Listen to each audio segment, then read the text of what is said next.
Okay, I'm Bob Kurka, and I teach theology and church and culture at Lincoln Christian University in the seminary there, and have for a long time taught perspectives courses and theology of mission. And I come to the Orality Conference as a little bit of a novice in terms of the understanding of many of my colleagues in the application. I have been primarily in a North American context.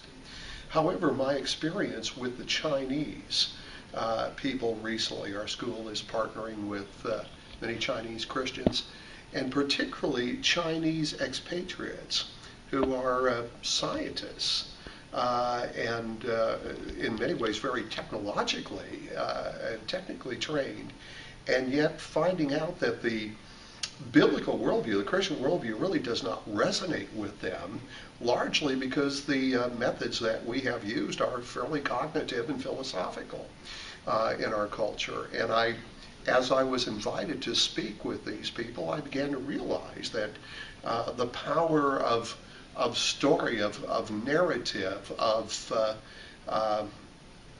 human experience was oftentimes missing in that education.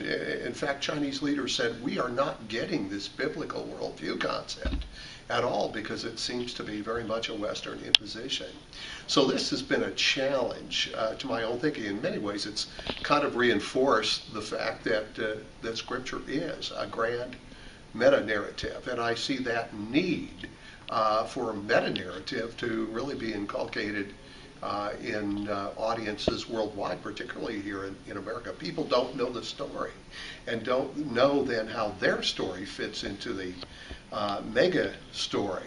So that's been a challenge. It's also, recently I wrote a chapter on reading the New Testament missiologically, and it caused me to go to the end of the Bible, to the book of Revelation, and notice that around the throne are some very visual and audio representations. You have the Revelation chapter 7, you have the Lamb that is the center of attention. You have all the world's peoples. You have a song of salvation. Salvation belongs to our God and the Lamb. And it reminded me that,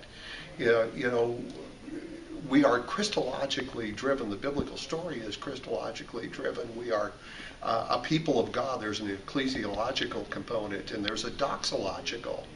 And so as I think about orality, I'm not just thinking in terms of telling a story. I'm talking about becoming incorporated in God's story.